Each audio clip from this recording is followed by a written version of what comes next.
Here we see Mike early land this jab right there that really knocked Jake back. I think that's his most effective punch of the round. But then we see the right hand grazes Mike Tyson by Jake Paul. That would have been a good shot had it been on the chin. So Mike Tyson recently opened up about his fight with Jake Paul, and it's every bit as dramatic as fans expected. Known for his explosive punches, Tyson didn't bring his usual intensity to the ring this time. Instead, the heavyweight legend appeared to hold back, trading his signature power for a much lighter, almost sparing-like approach. Jake Paul landed a beautiful jab with right hand first, right there, and knocked Mike off balance 2 times. And Mike was highly off balance right there. I don't like how his legs look. Yeah, something wrong with the mouth gear. That affects his oxygen intake, right? Tyson's punches, the ones that once made opponents rethink their life choices, barely had the same impact against Jake Paul's older brother. The boxing icon, who built his career on sheer knockout power, couldn't manage to overpower a YouTuber with just 11 fights to his name. Strange, right? Tyson has finally come clean about why, and his explanation is more shocking and entertaining than anything trending online right now.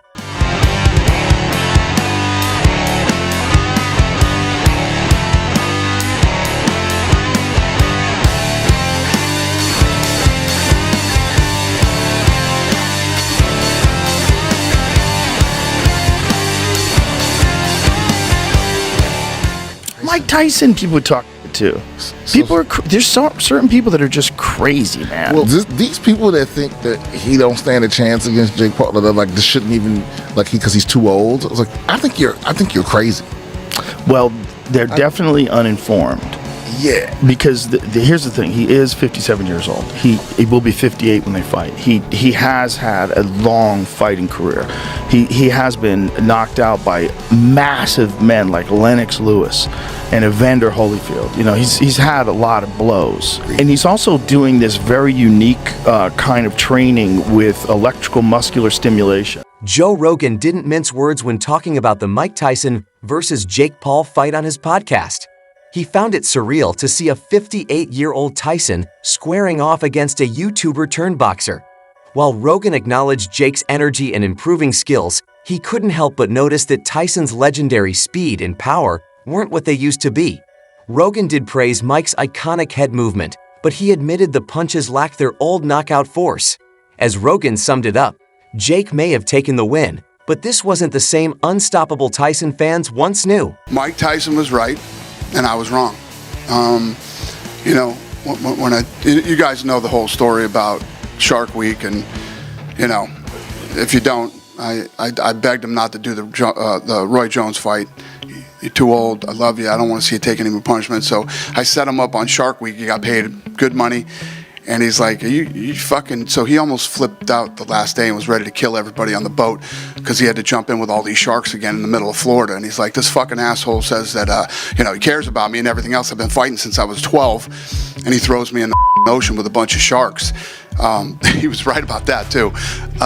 But he basically said, I told him, Mike, you're basically 60 years old. And he's like, you honestly think this kid's going to do anything? Dana White just admitted it. Mike Tyson had it right all along, and he was completely wrong about the Jake Paul fight. Surprising? White once urged Tyson not to fight Roy Jones Jr., arguing he was too old, yet didn't expect Jake Paul to be the one to challenge Tyson. But here's the thing, Tyson didn't need to knock Jake out. His goal wasn't to prove he's still unbeatable. It was to step into the ring, secure the bag, and remind everyone that when Tyson fights, everyone profits. At nearly 60, Tyson wasn't just boxing Jake Paul. He was taking on the entire entertainment machine.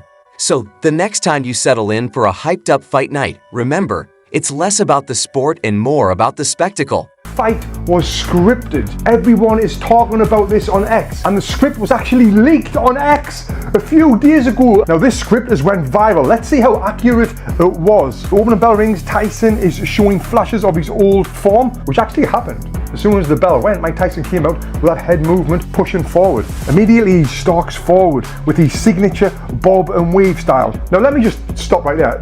Even before I seen this script, that's exactly what was going to happen. Like, what else would happen? Would Mike Tyson come out? Let's face it, We all wanted Tyson to deliver one of his iconic knockouts, but this isn't the Tyson of the 80s. As for Jake Paul, he didn't knock out Tyson because, frankly, he couldn't. It wasn't for lack of effort, but charging at a 58-year-old who still knows how to counter wasn't a risk Paul was willing to take. Instead, he played it safe, secured a win on points, and added, "I beat Mike Tyson" to his record. Was the fight scripted? Highly doubtful. If it was, they could have used a better plot. There was no drama or big twists. In the end, Tyson walked away $20 million richer, Jake snagged another win, and boxing purists are left clutching their vintage posters, wishing for the good old days. Many are upset over the Jake Paul and Mike Tyson fight, with some people claiming that it was rigged because many people bet a lot of money and they lost a lot of money.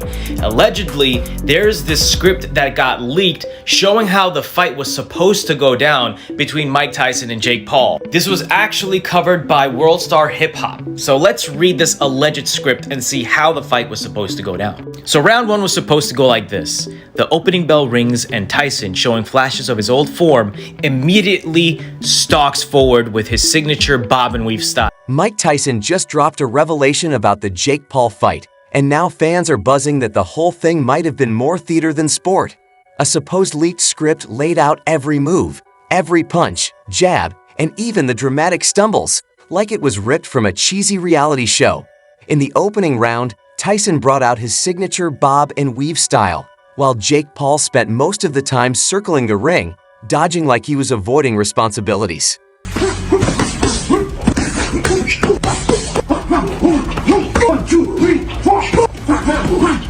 A few punches connect, but as expected, Paul's youth gives him the edge. In round two, Tyson lands a picture-perfect body shot that has the crowd audibly gasping right on cue. Meanwhile, Paul, seemingly running on endless energy, keeps bouncing around the ring like exhaustion is just a myth.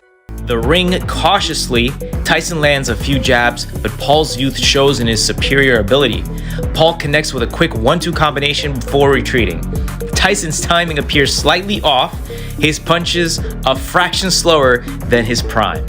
Round 2, Tyson comes alive, cutting off the ring more effectively. He lands a thunderous left hook to Paul's body that draws a collective gasp from the crowd. Paul weathers the storm, using his reach advantage to pepper Tyson with long jabs. By round 3, Paul's confidence is sky high as he starts landing punches with the precision of a seasoned fighter. Tyson's legendary head movement slows and fatigue becomes obvious.